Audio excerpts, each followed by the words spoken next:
नमस्कार, बहुत स्वागत है आप सभी का न्यूज़ 18 का डिजिटल प्लेटफॉर्म आप देख रहे हैं। मैं हूं आपके साथ ऋतु सिंह। मेरे साथ मौजूद हैं एक्सपर्ट हैं शरद कोहली जी, जो हमेशा आपको सोने चांदी से जुड़ी हुई हर एक पहलू पर बात करते हैं और बताते हैं कि मार्केट में जो उथल पुथल मची हुई है, ऐसे में आने वाले समय में क्या संभावना है। शरद जी, बहुत स्वागत है आपका। Thank you so much Ritu. News 18 के सभी फॉलोअर्स, व्यूअर्स, सब्सक्राइबर्स को मेरा अभिनंदन। बिल्कुल, तो मिडिल ईस्ट में देखिए मचा हुआ है घमासान, लेकिन ऐसे में सोने चांदी में निवेश करने वालों की नज़रें इसी पर हैं कि ये जो ग्लोबल टेंशन है, इसका असर सोने चांदी पर जब बढ़ती कीमतों पर दिखता था।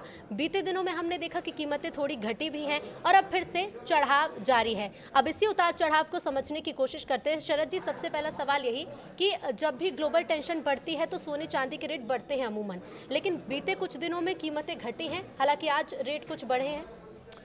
जी हाँ, मैं ऋतु छोटा था तो एक बॉल आती थी रबर की, उसको क्रेजी बॉल बोलते थे। उसमें खासियत होती थी जहाँ से गिराइए वहीं वापस आए। तो इस तरीके से उछाल, वॉलेटिलिटी जिसको हम कहते हैं। जी हाँ, सोने चांदी के दाम युद्ध में तो बढ़ने चाहिए थे। हम निरंतर उसकी बात करते रहे हैं, पहले भी आपकी पॉडकास्ट में। परंतु यहाँ पर उल्टा दिखाई दिया, क्योंकि युद्ध हुआ खाड़ी में और खाड़ी में होता था तेल। अब मैं रिश्तेदारी बता रहा हूँ आपको इस युद्ध की और इसके खेल की और सोने चांदी की। तो युद्ध हुआ खाड़ी में था तेल।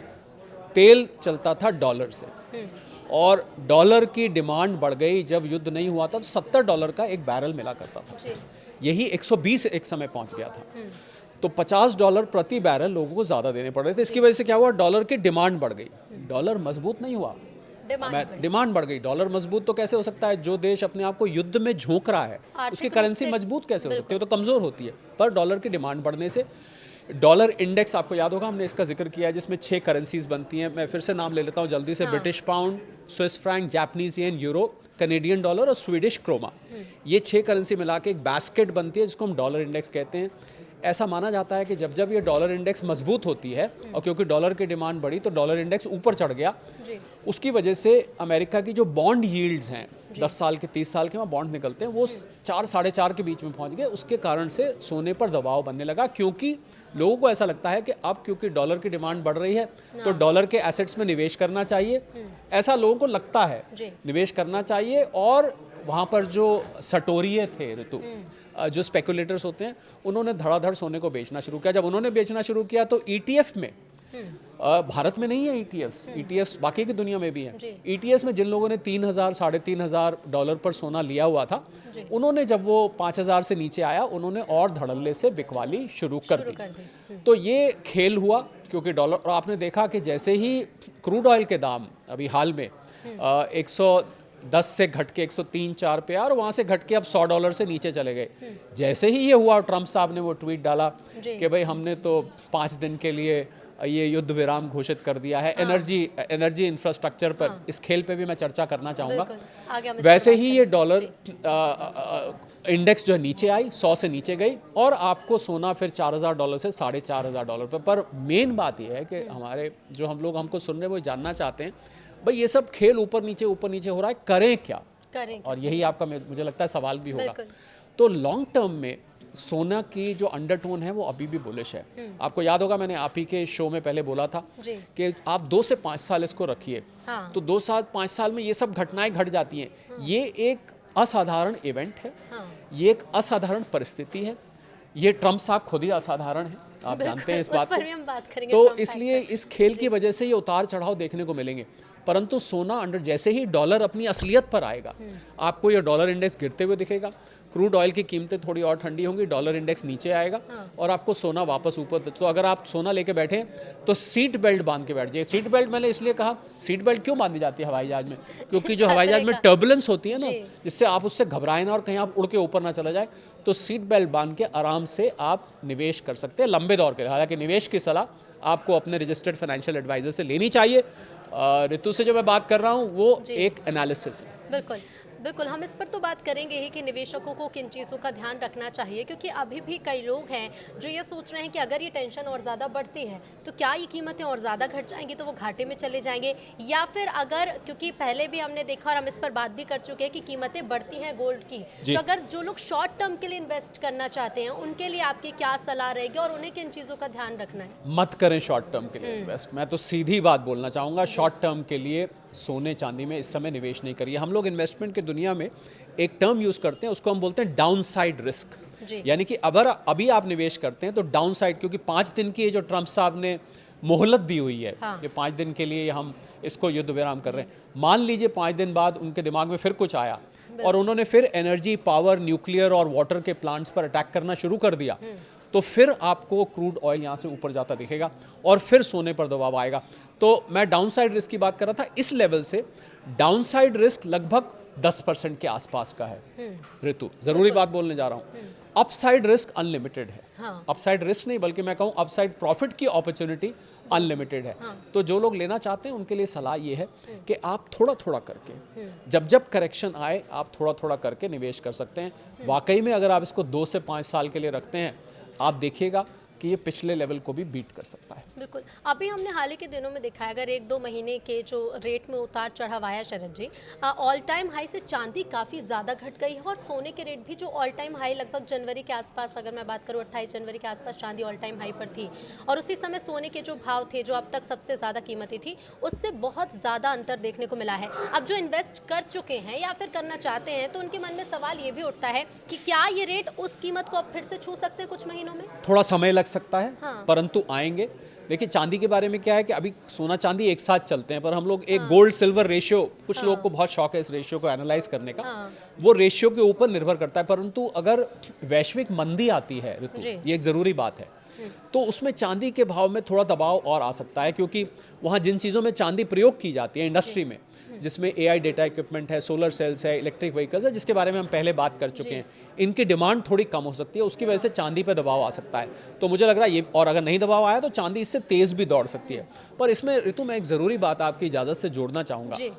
देखिए किसी एक व्यक्ति के ट्वीट पर सारा का सारा खेल सोने चांदी का, क्रूड ऑयल का, शेयर मार्केट का चल रहा है। तो और आपको शायद जानकारी होगी, हम लोग क्योंकि अंतर्राष्ट्रीय कमोडिटी मार्केट्स को बहुत ट्रैक करते हैं, तो आपकी इजाज़त हो तो मैं एक डेटा रिवील कर दूं। जिस समय ट्रम्प साहब ने ये ट्वीट किया कि 5 दिन के लिए, अब 2 दिन से मेरी बात चल रही है किसी ईरान वाले से, जबकि ईरान ने उसका अभी तक पुष्टि नहीं करी है, उसको रेटिफाई नहीं, बल्कि उन्होंने तो कहा ये पीछे हट गए हैं, डर गए हैं, हम इसकी पुष्टि नहीं करते। पर उन्होंने तो यहाँ तक कह दिया कि मुझे एक गिफ्ट ईरान ने भेजा है। हाँ। मालूम नहीं कौन सा गिफ्ट भेजा है ऐसा, जिस व्यक्ति ने उनके देश को ध्वस्त कर दिया, उनकी बिल्डिंग्स, हॉस्पिटल्स, बच्चियां 160-70 बच्चियां, उस राष्ट्र के प्रमुखों को 40-50 लोगों को मार दिया।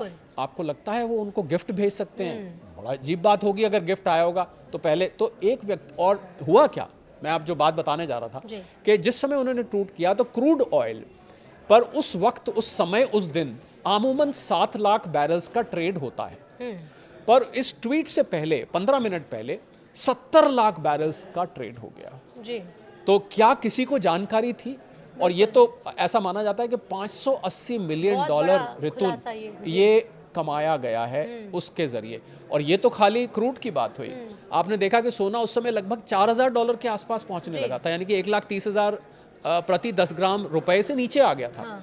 वो all of a sudden shoot करके $4,500, उसमें 10% से भी ज़्यादा बढ़ोतरी हो गई। यही शेयर मार्केट में भी हुआ। उसके डाउ फ्यूचर्स जो अमेरिका में है वो 700 पॉइंट से ज़्यादा चढ़ गए। तो ये क्या खेल है? मुझे ऋतु ये लगता है कि एक आम और इनोसेंट निवेशक जो बेचारा अपने खून पसीने की कमाई लगाता है, क्या किसी एक व्यक्ति के ट्वीट पर इतना बड़ा खेल हो जाता है और उसकी सारी फंडामेंटल एनालिसिस, टेक्निकल एनालिसिस, सब रिसर्च धरी की धरी रह जाती है। हाँ। बहुत ही अफसोस की बात, मैं इसको मानता हूँ। बिल्कुल। लेकिन जिन लोगों ने, जब सोने की कीमतें बढ़ रही थी, जब 2 लाख के आसपास पहुंचने की कगार पर थी, कई इन्वेस्टर्स ऐसे थे, उन्होंने उस समय भी इन्वेस्ट किया, कह रही ये तो कीमतें और ज़्यादा बढ़ती जा रही हैं, अभी निवेश कर देते हैं, शायद ये और दुगना होकर रिटर्न मिलेगा। वो निवेशक अब क्या करें? उनके मन में सवाल ये है कि अब जो वैश्विक चिंता बढ़ी हुई है, तो ऐसे में हमने जो इन्वेस्ट कर दिया है वापस लें या फिर अभी वेट करना सही? देखिए, लॉस बुक करने की तो मैं सलाह नहीं दूंगा। यानी कि आपने अगर मान लीजिए 1,80,000 के आसपास लिया हुआ है और आज वो 1,40,50 के बीच में घूम रहा है, मैं नहीं सलाह दूंगा कि आप 35-40 हज़ार रुपए का लॉस बुक कर लें।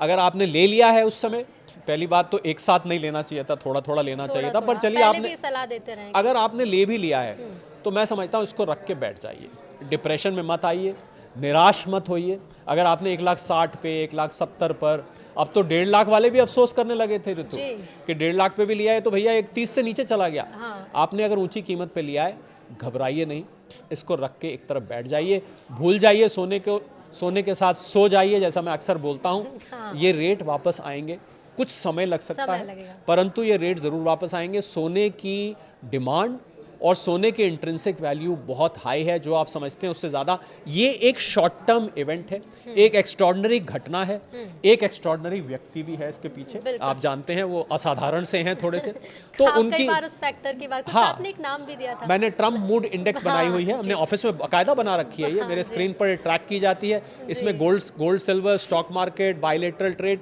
सब चीज़ इससे हमने लिंक कर रखी है। तो एक व्यक्ति के मूड पर ये सब चल रहा है, तो मुझे लग रहा है ये एक शॉर्ट टर्म इवेंट है। शॉर्ट टर्म इवेंट से घबराना नहीं चाहिए, पैनिक करके लॉस नहीं बुक करना चाहिए, ये मैं सलाह देना चाहूँगा। हालांकि निवेश की सलाह आपको अपने फाइनेंशियल एडवाइजर से लेनी चाहिए। बिल्कुल शरद जी, क्योंकि आज हम जिन भी लोगों से मिल रहे हैं या पिछले 2-3 दिनों से, क्योंकि जब भी लोग पैनिक करते हैं उसके पीछे का एक बड़ा कारण होता है अफवाहें उड़ जाती हैं कि लॉकडाउन लगने वाला है, अफवाहें उड़ जाती है कि पेट्रोल डीजल खत्म हो जाएगा।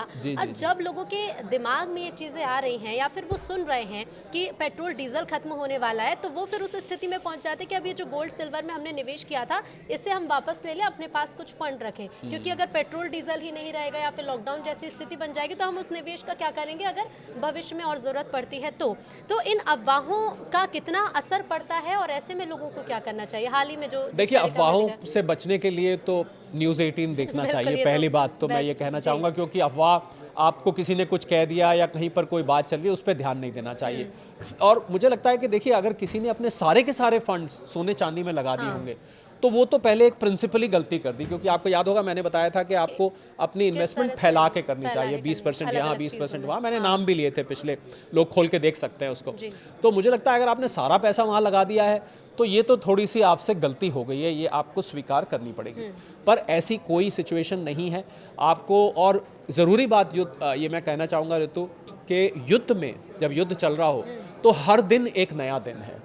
कब क्या किस समय क्या घटना हो जाए। अभी जैसे 5 दिन का ट्रम्प साहब ने अपनी तरफ से एक समय दिया हुआ है। बीच में आपने देखा कि ईरान फिर भी हमले कर रहा है, उसने कुवैत के एयरपोर्ट पे करे, उधर इजराइल भी हमले कर रहा है। तो अभी युद्ध में मुझे लगता है हर दिन एक नया दिन है। तो युद्ध में जब न्यूज़ आधारित किसी चीज़ की कीमत हो तो न्यूज़ को फोरकास्ट करना बहुत मुश्किल है कि किस घंटे क्या खबर आ जाएगी। तो मैं सलाह जो भी इंफॉर्मेशन है वो न्यूज़ के थ्रू बिल्कुल, तो मैं ये सलाह दूंगा कि अगर देखिए आपने सारी लिक्विडिटी अपनी ब्लॉक कर दी है, फिर तो आपके पास कोई चॉइस नहीं है। आपको थोड़ा बहुत लिक्विडेट करना पड़ेगा। परंतु फिर भी मैं सलाह दूंगा कि लॉस बुक मत करिए, घाटे में मत बेचिए। जो गलती पीछे हुई सो हुई, वो दूसरी एक गलती हो जाएगी। पहली गलती करी आपने कि आपने महंगे में सारा एक साथ ले लिया। अब दूसरी बड़ी गलती ये होगी कि आपने सस्ते में अपना घाटा बुक कर लिया। यानी कि सबसे ज्यादा जरूरी कि थोड़ा धैर्य बरते लोग, बिल्कुल पैनिक ना करें, सब्र करें। वैसे भी आपको याद होगा मैंने बार बार ये बात करी है कि मैं जो बात करता हूँ वो लंबे वक्त के निवेशकों के लिए करता हूँ। मैं शॉर्ट टर्म और ट्रेडर्स के लिए थोड़ा सा कम बोलता हूँ, इसके लिए मैं उनसे क्षमा भी मांगता हूँ। जी बिल्कुल, तो इन्वेस्टमेंट की बात तो है ही शरद जी, और इसके साथ ही साथ क्योंकि अगर तेल संकट जैसे, हालांकि इस पर पेट्रोलियम मंत्रालय ने साफ कहा है कि हमारे पास पर्याप्त व्यवस्था है, ना पेट्रोल की कमी है ना डीजल की कमी है, सिर्फ लोग पैनिक कर रहे हैं। अभी हमने हाल ही में देखा कि पेट्रोल पंप पर लंबी लंबी लाइनें लगी। उसका कारण ये है कि लोगों ने सोचा कि शायद कुछ दिनों में पेट्रोल खत्म हो जाएगा तो चलो स्टोर करके रख लेते हैं। अब जब ऐसी अफवाहें उठती हैं तो इसका गोल्ड और सिल्वर के बाजार पर क्या असर पड़ता है? देखिए, अगर क्रूड ऑयल बढ़ता है तो क्योंकि क्रूड ऑयल 60 से 70% ऋतु डॉलर में ट्रेड किया जाता है, तो डॉलर की अगर ये जो, इसको मैं ना आर्टिफिशियल डिमांड ऑफ डॉलर कहता हूँ, ये असाधारण डिमांड है। तो अगर डॉलर की डिमांड बढ़ेगी तो सोने चांदी पर प्रेशर तब तक आएगा। परंतु हकीकत ये है कि अमेरिका की हालत खराब है। अमेरिका में महंगाई बढ़ने लगी है। गैस, वहाँ पर पेट्रोल डीजल को गैस बोलते हैं, हम लोग लीटर में नापते हैं, वो गैलन में नापते हैं। हकीकत ये है कि अमेरिका की आर्थिक हालत खराब है। ये हो नहीं सकता कि डॉलर मजबूत हो जाए।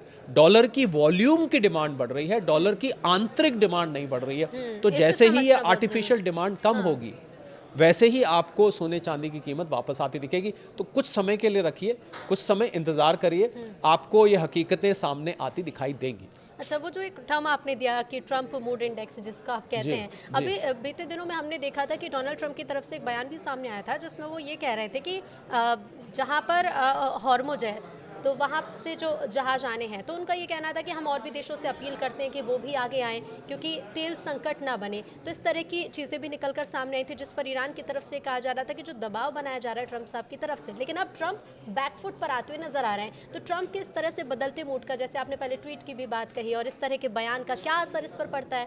मैं ऋतु, वॉशिंगटन पोस्ट एक बड़ा मशहूर अखबार है अमेरिका का, उसमें मेरे हाथ एक आर्टिकल लगा जो कि 2021 में लिखा गया था। उस आर्टिकल में एक डेटा था, मैं नहीं कह रहा हूँ उस डेटा कि क्या है? 2016 से लेकर 2020 तक जब ट्रंप साहब राष्ट्रपति थे, उन्होंने 30,573 झूठ बोले। जी। पहले साल में उन्होंने 6 झूठ पर डे बोले। ये वॉशिंगटन पोस्ट कह रहा है, ये मेरे शब्द नहीं है प्लीज। ये दूसरे साल में उन्होंने 16 झूठ पर डे बोले। तीसरे साल में उन्होंने 22 झूठ पर डे बोले, और चौथे साल में 2020 में उन्होंने 39 झूठ पर डे बोले। ये सारे आप कैलकुलेट करें, दिन से मल्टीप्लाई करें, 30,573 झूठ हो जाते हैं। अभी इस टर्म का, जो उनका अभी टर्म शुरू हुआ है, इसके झूठों की गणना चल रही है। मुझे लगता है लोग रख सकते हैं। मैं व्यक्तिगत तौर पर ऋतु ट्रंप साहब की किसी भी बात पर विश्वास नहीं करता। मेरी दादी जी मुझे एक कहावत सुनाती थी कि कोई झूठ बहुत बोलता था हमारे इलाके में, तो उसको कहते थे ये तवे पर भी बैठ के कह देना, तो मैं इसकी बात पे यकीन नहीं करूंगा। मुझे लगता है मैं व्यक्तिगत तौर पे बिल्कुल मुझे यकीन नहीं है। सुबह कहते हैं मैं युद्ध जीत गया, दोपहर पे कहते हैं अब ईरान के पास कितना बाकी है हमें पता नहीं, तीसरे दिन शाम को बोल देते हैं कि हम और स्ट्रांग अटैक करेंगे, अगले दिन सुबह बोल देते हैं हम युद्ध जीत रहे हैं, उससे अगले दिन बोल देते हैं नेटो शब्द, नेटो के देश मेरी आके मदद करो, शाम को कह देते हैं तुम डरपोक हो, अगले दिन सुबह कहते हैं मैं अकेला ही लड़ूंगा, मैं देख लूंगा। कभी ये भी कह देते हैं कि अभी जो हमले हुए हैं अब उससे 20 गुना ज्यादा हमले अब उससे 20 गुना ज्यादा करेंगे। और कभी कहते हैं मेरी 2 दिन से बात चल रही है, उन्हीं 2 दिनों में कहते हैं कि 48 घंटे का समय देता हूं कि आप जो है स्ट्रेट ऑफ हॉर्मुज खोल दो। तो भैया पहले आप डिसाइड कर लो कि आप क्या करना चाहते हो। हमारी ट्रंप मूड इंडेक्स जो ऑफिस में है ऋतु, इस समय वो इतना उछाल मार रही है कि आपकी शायद इस बिल्डिंग की लिफ्ट भी इतनी बार ऊपर नीचे नहीं जाती होगी दिन में। जी शरद जी, एक अंतिम सवाल है कि क्या सोना आ जाएगा 1 लाख के पास, 1 लाख के आसपास कीमत देखिए होगी, और चांदी की देखिए युद्ध की परिस्थिति ऐसी, अगर क्रूड ऑयल यहाँ से असाधारण तरीके से बढ़ता रहा, मान लीजिए आ भी जाएगा, तो ये ज्यादा दिन वहां टिकेगा नहीं। तो हम तो देखिए, हम तो ऋतु उन लोगों की पहले बात कर रहे हैं जिन लोगों ने महंगा लिया हुआ है, उनके लिए तो मैं बोल चुका हूं। अब जिन लोगों ने नहीं लिया, जिनको लग रहा था फोमो कि हमारे हाथ से बस निकल गई, तो बस लौट के वापस आपके द्वार पे आ गई, आप चढ़ जाइए ना, आप चढ़ सकते हैं। तो मुझे लग रहा है हर गिरते हुए सोने में आपको थोड़ा थोड़ा करके इकट्ठा करना चाहिए। आपके लिए मौका मिल रहा है इसको लंबे वक्त के लिए रखने का। बिल्कुल, लेकिन सबसे ज़्यादा ज़रूरी यही है कि अगर आप निवेश करते हैं तो आपके जो एडवाइज़र हैं उनसे सलाह ज़रूर लें। और जैसा कि शरद जी हमेशा कहते रहे कि एक बार में पूरा इन्वेस्टमेंट ना करें, थोड़ा थोड़ा कर और बांटें उस इन्वेस्टमेंट को, कहीं सोने में, कहीं चांदी में, और जिस तरह से अलग अलग सलाह, कहीं फिक्स डिपॉजिट्स में, कहीं म्यूचुअल फंड्स में, कहीं स्टॉक मार्केट्स में, और कहीं रियल एस्टेट में। बिल्कुल, बहुत शुक्रिया शरद जी आपका हमसे जुड़ने के लिए। तो देखिए, मिडिल ईस्ट के बढ़ते तनाव के बीच उथल पुथल सोने चांदी की कीमतों में लगातार जारी है, लेकिन न्यूज़ 18 आपको उसके पीछे के कारण और क्या संभावना इस पर बनती है, ये सब कुछ हम आपको बताते रहेंगे। नमस्कार।